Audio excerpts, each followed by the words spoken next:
I think there is a pattern to our cultural influence that goes on to a route that leads to extraction where we don't actually have cultural ownership, or the ownership is the second half of the piece after the influence. And a lot of the times we see other cultures capturing the light, the monetization, even sometimes the temporary ownership of something that, if we actually trace back the history of it, comes from our culture, from Black and brown voices, just repackaged in a different way. So I wanted to talk about the upside of this and how we benefit from the things that we create, but also not be in this pattern of having to have the pressure of either reclaiming something we started or forced to create something new just to be a part of the conversation. So I think there are pieces where we can preserve our ownership, but moving forward, have the ownership as the first piece instead of the second piece after influence. If that, I think on the tactical side of that, like, what does that look like, right? Because we talk about ownership, we talk about these concepts, we even talk about reclaiming ownership, right? But what does that look like from an action standpoint? What does that look like from an infrastructure standpoint? So I think today's technology, referring to not just the tools that we can use that make things a bit more accessible, but the infrastructure in which those tools live on. So a good example in Web3 is the blockchain itself. That's a new infrastructure. That's not just a new tool. Building an app on the blockchain, the app would be considered the tool. But the infrastructure is the upgrade to the internet, where we can prove provenance, where we can prove I built this app. These are real people on this app. This is tied to an immutable blockchain where you can't fake that, you can't change that. No amount of bots would prove otherwise, right? So now is a very important opportunity in the shift of thinking about ownership first, where we're going to continue to bring culture and trends and food and fashion and music, but let's put ownership first using the new infrastructure that is now the last 10, 15, 20 years is just starting to gain understanding and momentum. So if we can capitalize on infrastructure as a tool, that's where we can start embedding ownership as a first principles concept before doing the influence and owning your story and all of that. So I think that's a good action-led way to think about ownership now, ownership today.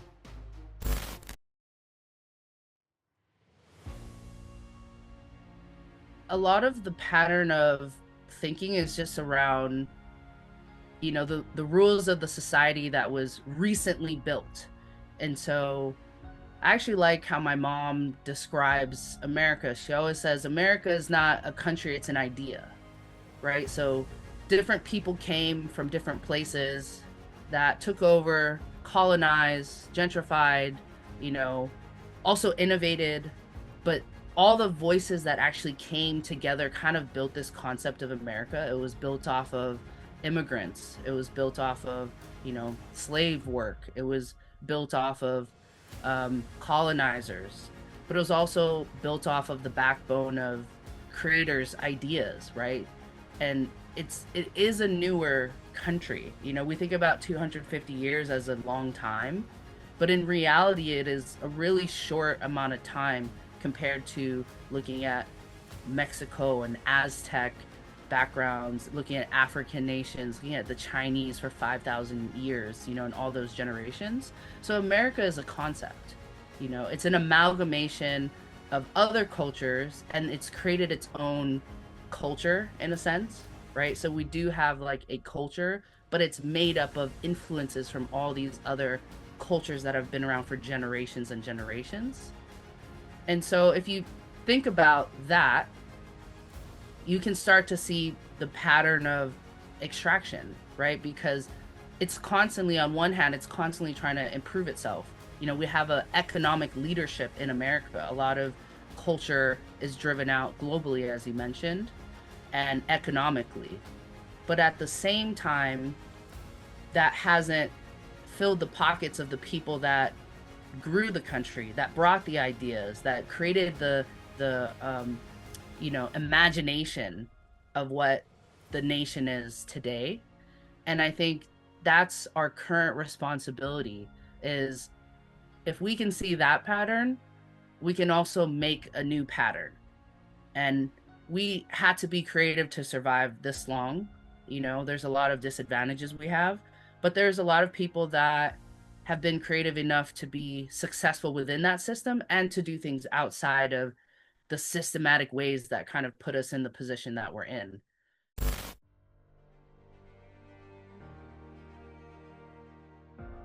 I think what creators have to realize is that they are the platform. And I think we get caught up in, again, of really excelling to be the best on a platform instead of excelling to be the best platform, right? So we're always molding and being a chameleon to succeeding on a platform, but then they can change the algorithm, change the rules, change the ownership. Meta bought IG, Elon bought X, formerly Twitter, right? So it's constantly, the platforms are being changed hands constantly to whoever wants to buy it next, because they know the attention economy is a real economy. So understanding that you as a creator are the platform is the first mindset change. And so what does that mean? You can constantly change yourself or chase the algorithm, and you can be quite successful at doing that, until they change it again, and then you have to learn again. Or you can understand that your brand is interoperable, right? It could be across any platform. So the first part is just understanding your power. The second is the Web3 tools that you mentioned and building your own platform. So you could do the extreme of that, which is literally build your version of Instagram, or start a group on a Web3 tool, and build your name there. But the other piece is being a part of the ownership of the audience and making that portable, and understanding if you are the brand, you are the platform, you can be portable anywhere. You have to also find ways to understand your audience is the part you want to bring into that ownership, and no matter where you go or what you do, that's portable.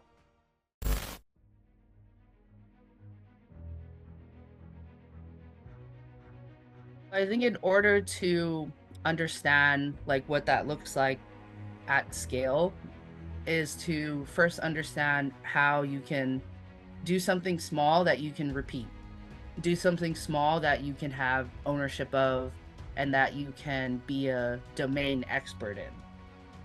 And scaling that, it depends on what tools you're using. I think one of the interesting pieces of blockchain is that it's now starting to scale from its kind of early days, 15, 20 years ago in the making. And it's also not this is not the first version of crypto or blockchain or these concepts of peer-to-peer. This is actually just one of the peaks, I would say, of blockchain, is what Ethereum is doing, what Bitcoin is doing, even what Solana is doing, and some of the other top blockchains and the types of partnerships they're creating. And so, again, I think this is the opportunity to hold stake in the infrastructure at an early piece. With the tools we have today, we could quickly build an app or a dApp, a decentralized app that we could use on chain and start to own that community, own that trend, own that piece of your IP from an earlier stage, and to scale it from there. The community aspect of building, not just the community aspect of consumption, but actually building as a community, inviting ideas together as a community, It's almost like you're crowdsourcing knowledge. I think the decentralized community is one of the best places to get completely different thought processes and cultures and perspectives to build something that's robust and is bulletproof. You know, something really strong will come from all the different perspectives. So that's the type of community you want to surround yourself with, is fellow builders, fellow idea men and women, fellow people with shared values, not just shared cultures, but even beyond that, shared values, right? We can have shared values and be from totally different upbringings or totally different cultures and speak a totally different language and use a app to translate to talk to each other.